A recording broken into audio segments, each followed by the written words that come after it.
From the News Channel 5 Network, this is Inside Politics. Hello, everyone. I'm News Channel 5's political analyst, Pat Nolan. Welcome to Inside Politics. Springtime usually means the coming of nicer weather. It also means the beginning of baseball season, especially for the major leagues. This is the second summer for baseball during the pandemic. What has our national pastime learned from this past season, and from the virus itself?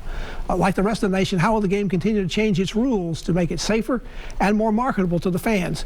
And what is Nashville's baseball future after being part of the game and its history dating back to at least the Civil War over 160 years ago? There's no better guest to discuss these topics than Nashville baseball historian Skip Nipper. Skip, welcome to the program. Well, thank you, Pat. You're very kind. I always enjoy being with you. Skip, for you, is the beginning of the Major League Baseball season the true coming of spring for you? Well, of course it is. You know, Andy Williams used to sing a song about the most wonderful time of the year, and I beg to differ. It was not then, it's now. The opening day. Well, some cities already do this, but should opening day be a civic holiday in most cities, or even a national holiday? I always wanted to go to Cincinnati because they have a parade and they have a lot of festivities, and I think it is a holiday up there. And I think it would add to the flavor of the cities who have a Major League Baseball team. I went to Cincinnati for the World Series in 2015, and I got a little flavor of that. It makes all kinds of sense to me, being a baseball fan. You mentioned Cincinnati. That used to be, they always had the first opening day because they were the place where the first professional team began. Major League Baseball had gotten away from that. Everybody plays on opening day now. You think that's a good idea? And why did baseball decide to make that change? They changed very few things. They're such tradition-bound sport. I think they changed it so that they could get the season in the right frame of time. You know, some of those traditions have gone out the window, and that's kind of a sad part of baseball, I think, these days. There's so much going on with changes in the game. This is going to be going back to a 162-game schedule. We had only 60 games last year, and until the postseason, we had no fans. We're going to have at least limited fans to start beginning of the season. Last year, all we had was cardboard cutouts. Are fans ready to go back to the ballparks? Are they ready for big crowds? I think they are. The Texas Rangers have announced they're going to have a full crowd on their opening day.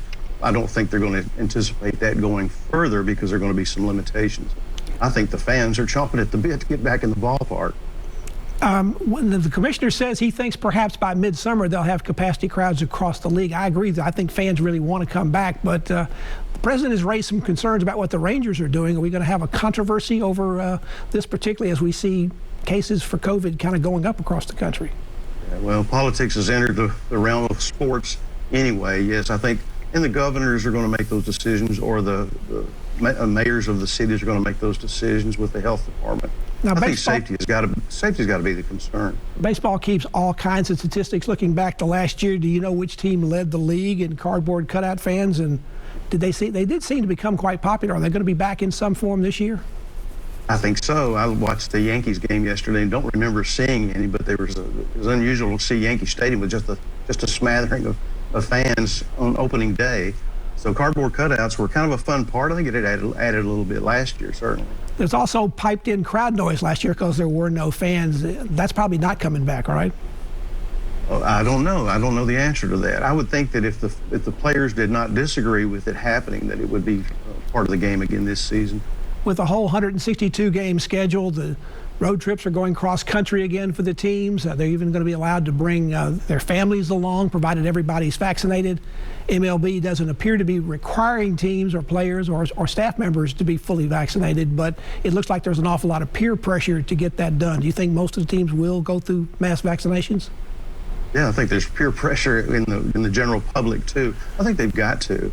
I don't think that a team wants to fly over to Los Angeles from Boston, let's say, and then get there and have 12 players that have to go into COVID prohibition. So now, anyway, I think it's just a safety issue. They have some teams are already having some issues. I mean, the Toronto Blue Jays, they can't go back. They've been in spring training in Florida. They can't go back to Canada because the Canadian border is closed due to COVID concerns. They're going to be playing their home games in their spring training site in Dunedin, Florida, and they may play some games in Buffalo. I think that shows again how, while everybody wants to get back to normal, it's still a little bit tentative as far as what may be going on out there. Yeah, and the question, too, is where does Buffalo play then if the Toronto Blue Jays are using their their stands, their ballpark. So I think one reason that the MLB pushed the minor league season back in AAA was to get through some of these objectives of some of the problems that are logistically impossible until they can really work it out. Have they built the 162 game schedule to have more flexibility? They already lost one game for a postponement between the Nationals and the Mets because of COVID concerns. It's not very heavily scheduled the day after the opening day, I think, again, to give people problems because sometimes it's bad weather early in the season. But do they have that same kind of flexibility if the COVID things becomes a problem the way it did last year, say, for both the Marlins and the Cardinals? Well, I think that the schedule the players refused the offer of a 154-game schedule to probably allow for more flexibility. And they rejected that because, well, they're getting ready to go through a new player agreement discussions at the end of the season.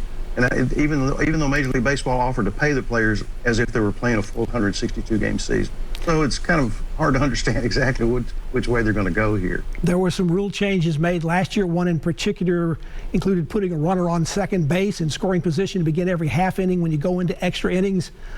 Did that really help protect the players' safety, and did it really shorten the length of the games?